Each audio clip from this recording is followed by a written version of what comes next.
fought the fight, breaking down the walls in the dead of night. I don't come for peace, I come for the storm. Fanboys melt quick when the truth gets warm. Saw content's high, I'm collecting those tears. Just got started, but I'm cutting through fears. I'm not here for brand deals, I'm not for sale. I expose your lies, rip off the veil.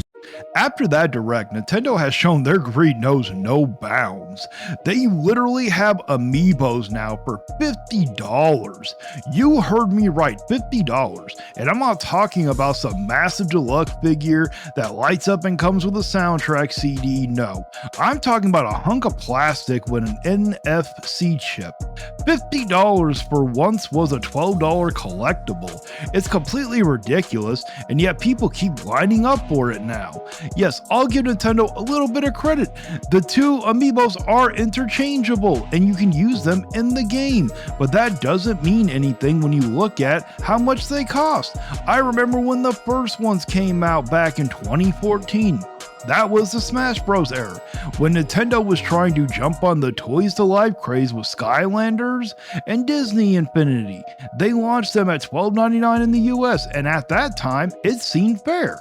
You got Mario, Link, Samus, Pikachu, characters that felt iconic sitting on your shelves, and hey, they worked in the game. That was cool, but unfortunately from day one, there were some characters which were impossible to find. Marth, Villager, Wii Fit Trainer. Those things went from $12.99 to over $100 on the scalpers market because Nintendo couldn't manage supply. That was the first taste of the nonsense. Instead of fixing it, Nintendo leaned into it. They let scarcity create this artificial demand and collectors went nuts. Then 2015 and 2016 rolled around, and Nintendo expanded the amiibo line into everything. We're talking Super Mario variants, Splatoon squids, Animal Crossing villagers, Zelda Anniversary editions. On the surface, that sounded great. More variety, more fun. But prices were already creeping. They stayed $12.99 at retail, sure, but bundles started popping up. 2 packs for $24.99. At first you'd think, okay, that's still fair, that's basically the same price. But it was the beginning of the pattern. Inch by inch, pack by pack, they were testing how much people would pay. And the supply issue never went away. You wanted a specific figure? Tough luck, unless you wanted to cop up scalper prices. By the time the Switch launched in 2017, things changed in a big way. Breath of the Wild tied amiibo to actual in-game content, not just skins, not just little bonuses. No, those were rare outfits, powerful material, and even Eponia, the horse itself. That's when it hit me. These weren't just toys anymore. Nintendo had turned them into physical DLC locked behind plastic paywalls. And surprise, surprise, the prices started creeping up. $14.99 for standard figures, $19.99 to $24.99 for bigger ones like the Guardian. Multi-packs like the Champions. $35 to $40. You see the trend. Every time they realized people were still buying, they raised the bar just a little higher. And here's the crazy part. Toys to Life was dying everywhere else. Skylanders dead, Disney Infinity dead, Lego Dimensions dead, but Nintendo, oh no! Nintendo smelled blood in the water. They saw everyone else fail and thought, perfect, now we're the only game in town. So what did they do? They slowed down releases, stretched them out, and made sure every amiibo they put out was tied to something you actually wanted. Smash Bros. Ultimate, gotta catch them all, because nearly every fighter got one. Zelda's 30th anniversary. Gotta buy them if you wanted special bonuses. Monster Hunter Rise. Those amiibos were $24.99 each and unlocked exclusive armor sets. This wasn't optional. This wasn't cosmetic fun. This was cutting content and selling it back to you in a plastic form. By 2020, the baseline price wasn't $29.99 anymore, or $12.99 anymore. It was $15.99 for a regular figure. Larger ones and bundles creep closer to $30 or $40, and did people push back? Some did, but not enough. Most just shrugged, lined up, and handed Nintendo more money. And Nintendo noticed. They always noticed. They saw that no matter how high they pushed the price, there was a core group of fans that would never say no. Fast forward to now, 2033 through 2025, the amiibos are straight up premium price price collectibles. Tears of the Kingdom Link launched at $16 to $17. Zelda with Loftwing, $24.99. Splatoon, Dread, Monster Hunter packs, $30 to $40. And now in 2025, we have some creeping up to $50. $50 for something that started as $12.99. Think about it. In a little over a decade, we've gone from a fair little collectible to a premium priced plastic statue with DLC tied to it, and somehow Nintendo has convinced people that's okay. What's worse is the way they control reprints, limited runs, artificial scarcity, trickle re-releases. They know exactly what they're doing. They keep demand high by never letting the supply truly stabilize, so fans panic and overpay. And let's not forget the worst part, amiibo lock content. Remember Metroid Samus Returns, Fusion Mode, the hardest difficulty, locked behind an amiibo. You didn't pay $12.99 for that. You paid $12.99 for content, and that should have been in the game from the start. And now, with the newer ones, the line between collectible and paid DLC is completely blurred. Skins, items, outfits, even exclusive missions locked behind plastic. So where are we now? Let's lay it out. From 2014 to 2016, $12.99 was the standard. By 2017, $14.99 was normal, with larger figures and bundles creeping higher. By 2020, $15 to $16 was the new baseline, with bundles hitting $40. By 2023 and beyond, $16 to $20 was standard, with bundles and special editions climbing to $40 or more. And now in 2025, we have $50 amiibos.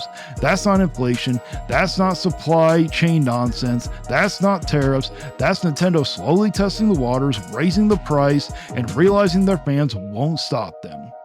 It's the perfect storm of corporate greed and fan loyalty. Nintendo started this as a fun little collectible, something to rival Skylanders, something to put on your shelf, but over time they realized they had something more powerful, a plastic DLC machine. And because people kept buying, because people didn't push back hard enough, Nintendo got bolder, greedier, shameless. Amiibo have gone from toys to trophies of Nintendo's manipulation. And don't get me wrong, I get the appeal. They look nice on the shelf, they're fun to collect, they're tied to franchises we all grew up with and love, but at what cost? At what point do we say enough is enough? Because if they can get away with $50 amiibo now, what's next? 60, 70? Will they start selling $80 amiibos that unlock entire side quests? Don't laugh, it's not far-fetched. Look at what they're charging for games, expansions, and upgrade packs. Amiibos are just another piece of the puzzle, another way for Nintendo to squeeze more out of us while giving us less. And you thought that was it? You thought Nintendo had hit their peak of shameless greed with the $50 amiibos? But no, they had to go and try to resurrect the biggest flop in their entire history, the Virtual Boy. Yeah, you heard me, the Virtual Boy. The system that came out in 1995 lasted less than a year and was buried so fast even E.T. on the Atari was laughing at it from the landfill. And what's Nintendo's genius idea for 2025? They're going to charge you $100 for nothing more than a glorified Switch 2 case, a mounted headset stand dressed up like the Virtual Boy. Oh, and if you're cheap, you can grab the cardboard goggles for $25. $25 for cardboard, like they didn't already burn us once with Nintendo Labo. And what do you get for it? Games that were terrible back then and are still terrible now. None of the Virtual Boy library was good, not one. Every game was trash. Red and black, headache-inducing visuals, shallow gameplay, and nothing could ever justify the price of admission.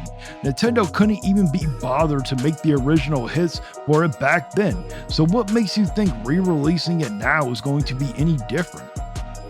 Let's talk about why the Virtual Boy failed in the first place. This thing was marketed as a true 3D gaming, but in reality, it was a headache machine, literally. You put your face in that red and black visor, and within 10 minutes your eyes were screaming for mercy. Motion sickness, dizziness, migraines, you name it. Parents didn't want their kids using it, doctors warned against it, and even Nintendo slapped caution labels on the box. On top of that, it wasn't even portable. Despite being sold like a handheld, you couldn't put it on your head like a VR. You had to hunch over a table, jam your face into it, and look like a complete idiot just to play 5 minutes of Mario Tennis. And that one was one of the better games. The rest of the library, forgettable, clunky, half-baked shovelware. 22 games worldwide, and most of them were so bland, you'd be better off playing Tiger Electronic handhelds. It was a system that felt dead on arrival, and Nintendo knew it. They abandoned it in under a year. It sold less than 1 million units worldwide, making not just a flop, but arguably Nintendo's most embarrassing hardware failure. So here's where the irony and insanity kicks in. Instead of leaving that disaster buried where it belongs, Nintendo is now trying to repackage it as if it's some kind of retro experience. $100 for a Switch 2 case that mounts like a Virtual Boy headset, $25 for the cardboard goggles to simulate the same garbage. This isn't nostalgia, this is desperation. This is Nintendo looking at their worst mistake and saying, wait, maybe we can make money off of this now. And they probably will, because there are always those collectors, those fanboys who will defend anything. It's historic. They'll say it's Nintendo experimenting. They'll cry, no, it's not garbage. It was not garbage then, and it's not garbage now. But here's the thing about Nintendo, they can't handle failure. They'll never take it on a chin, admit they messed up, and move on. They always find a way to claw the money back. Look at the Wii U, 13.5 million units sold, disastrous numbers. So what did they do? Did they take an L? No, they ported almost the entire Wii U library to the Switch and rake in the cash. All those games that no one really wanted on the Wii U, they skyrocketed in sales on the Switch, and Nintendo acted like it was a win, when really it was them milking the same titles twice just to cover up the flop of the Wii U. And now, they're doing the same thing with the N64 and the GameCube, but instead of just selling them outright, they're stuffing them into the NSO expansion pack. Pay a subscription, get access to older games, but only as long as you keep paying. It's the same trick over and over. Recycle the past, slap a new price tag on it, and act like it's innovation. And the Virtual Boy, rehashed, is just the most egregious example yet. They are not bringing it back because it was beloved. They're bringing it back because it failed so hard the first time that Nintendo couldn't milk it. Now they see a chance to finally squeeze some money out of the corpse, and they're going for it. The Virtual Boy was terrible for so many reasons: bad designs, bad games, bad marketing. It was uncomfortable, unhealthy, and uninspired. It was a failure so bad that Nintendo barely even acknowledged it in their own history. Yet, here they are in 2025 trying to charge you $100 for the Switch 2 stand dressed up as a failed relic. That's not nostalgia, that's insult. And if anyone tries to spin it otherwise, I've got one word for them: no. This is nothing but another cash grab, plain and simple. Nintendo wants to rewrite history, make you think the Virtual Boy is suddenly worth visiting, but I remember why it failed. I lived through it. It was trash then and is trash now. And the sad thing is, they'll get away with it, just like they got away with porting the Wii U library to the Switch and calling them definitive editions, just like they got away with putting N64 and GameCube games behind a paywall in the NSO, and just like they've gotten away with charging $50 for Amiibo that used to cost $12.99, because Nintendo has learned one thing: as long as enough fans keep paying, they can turn failure into profit. The Virtual Boy was the worst failure, but in 2025, they're trying to make it one of the most cynical successes, and to me, that says everything about where Nintendo is today. No shame, no limits, just greed. And now it's time to read off the members of the channel. We got Coros Objective, Maximilian Pegasus 88, Mattfox 94, Shade Milkman, Oh No Is Justin, Brian Payne, Andy Ritz, JWesby 65, C-Stars Pipla, Maximus 2400, John Molina, Dustin 360, That PlayStation Gamer, The Gaming Rip, Raymond YouTube 1, Brian Abraham, Stephen Ramy, Vetbull Zexel, Wooden Thrones, Matthew Buckley, Byron Morse, King Paco Nintendo Lover, AV Gator 2000. Thank you so much for becoming part of the crew. Well, that's the end of the video. If you truly enjoyed it and want to support the channel, why not consider becoming a member? It's just $1 a month and you'll get access to exclusive badges and emotes, plus shout out the end of each video. And hey, once the list gets too long, we'll turn it into a full credit roll so everyone still gets their moment to shine. Also, don't forget to check out the exclusive Vigilante merch. Rep the brand, support the channel, and look good doing it. And of course, make sure to like, share, and subscribe if you haven't already. It really helps the channel grow. I'm really trying to get to 2,000 subscribers by the end of the year, and I really need your help. And also, if you want to check me out live, I go live every Monday morning around 5 a.m. or 6 a.m. Pacific Standard Time. And until next time, guys, stay vigilant. You can cry in the comments, but you won't survive. Like and subscribe if you feel that vibe. We're